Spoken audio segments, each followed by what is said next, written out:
Hey guys, what I have here is a crystal grid. I've got a few crystals surrounding the different points, and I wanted to kind of bring attention to the fact that this Saturday is my crystal class. It's $20. You can sign up on KristenDuffy.com. Some of the things we're going to be talking about are things like selenite and its different uses, okay, and different forms as well. Selenite is probably one of the most common crystals. Healers and believers are the ones who really can benefit on using selenite. You'd usually put it wherever you want. The slate wipe clean. It's kind of like after a brutal work week, or around your apartment or house, or after somebody extra shady visits. This is when you pull out that selenite, right? You can use it when you move into a new space, and if you want to remove any lingering bad juju, to vamonos, when you pray to the gods above, when you've been working with crystals and want to clear away energy that have been picked up in the process, give them a little gentle tap with the selenite, okay? So it comes in a lot of different forms. I think you guys have seen me use my selenite wand here. Okay, look at this thing. All right, so when I feel like there's some bad juju, I wand myself with this, okay? So just so you know, there's a lot of different applications for the use of selenite. Another crystal we're going to be talking about is obsidian. It's a black volcanic glass. Before the internet, before AI, before kitten food delivering drones, like way back, early Homo sapiens were getting it done with obsidian tools, capable of holding an extremely sharp edge. Obsidian scalpels were actually used in surgeries. Who needs to use obsidian? Who can benefit from this crystal? Anyone looking to cut out negative people and patterns from their lives. Scorpios. Where do you put obsidian? You put it in your pocket, like a concealed weapon against the bad vibes. When do you use obsidian? When thinking positively seems out of the question. When dark forces are at work, dig in, arm yourself with some obsidian, and throttle back. So these are some of the crystals and things we're going to be talking about.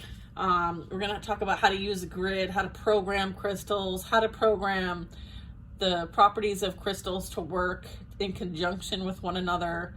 We're probably going to do some readings. So check out my website, KristenDuffy.com, for more information on the class. It's this Saturday, November 11th at 7:30 p.m. Eastern Standard Time. Another one that's really great is black tourmaline. What's so great about black tourmaline?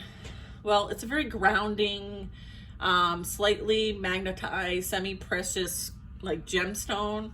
It's got a reputation for protecting a delicate psyche from a case of the crazies. Okay, so if you're feeling a bit crazy, this is about establishing some very powerful energetic boundaries between you and all the zombies out there. Jokes. Who needs it? Everybody. Where to put it? Put it beside like your doors to keep any kind of like low vibrational energy out. Or you could actually wear it in a necklace, on a bracelet, or in your pocket. When do you use something like black tourmaline? Anytime you take public transportation, find yourself in a crowd, maybe at the grocery store, or hear that sucking sound of a coworker, family member, or a malignant demon taking more from you than they are giving back. So this really helps with protecting your light, okay? Another really good one is amethyst. So let's talk about amethyst a bit. Okay, amethyst it comes in different forms as well, but I have a few of these. Here's some amethyst, okay? There's another amethyst. Okay. So amethyst, it's like lilac color with like a dark purple, semi-precious. It's a gemstone from the Quartz family.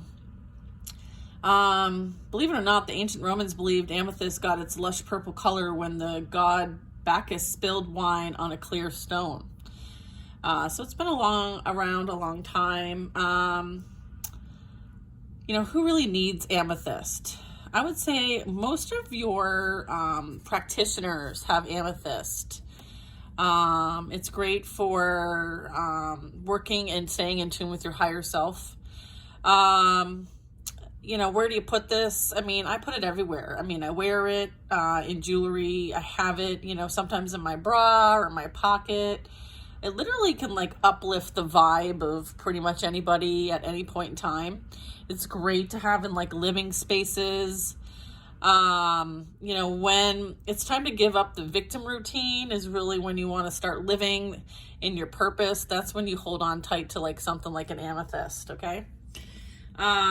Let's see, what else we got? Rose quartz, okay? Rose quartz is an amazing stone as well.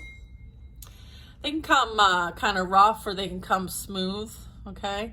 Rose quartz is really great. It's like love in a rock form, okay?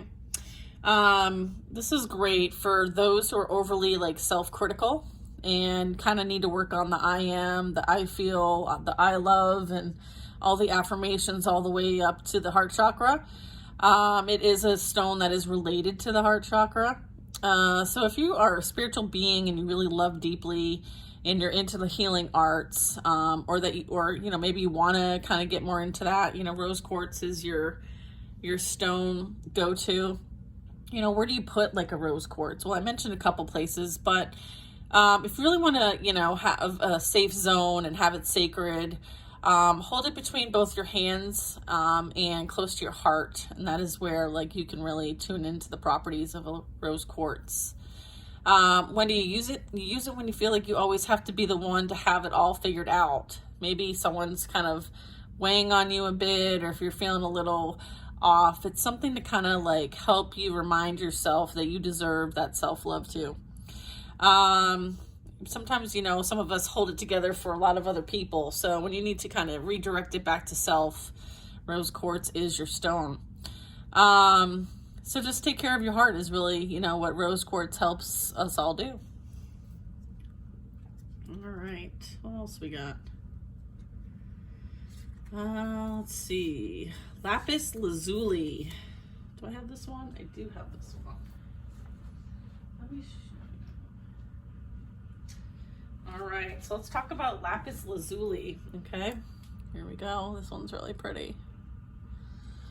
All right, Lapis Lazuli. It's a deep blue stone with deep history. Really goes back to like ancient Egypt. Tutankhamun's eyeshadow actually is kind of what it resembles a bit, like the Old Testament, the high priest of Israel's vestments in the Dutch Golden Age. So who needs it? Cat people, Leos, anyone who uses the phrase in a past life, I'm totally convinced I was a ... Where do you put it? As a spiritual armor that lets the world know when I walk into a room, it's customary for y'all to bend the knee. When do you use it?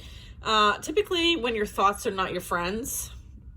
Call on Lapis Lazuli to help get you out of whatever your mind has gotten you into. So if you're having a lot of like repetitive thoughts, this is really great for that energy. Just kind of like ground yourself and kind of redirect. It's really critical, you know, to help with ascending, helping you to ascend to your rightful throne. Okay, so this is really tapping into like that spiritual awareness and armor. Okay, so these are some of the crystals we're going to work with and talk about on Saturday. If you are interested, please visit the website again, KristenDuffy.com, and go to the events tab, and the information there should be able to help you pay for the class and submit your email so I can send out the Zoom. So look forward to seeing you guys then. Take care.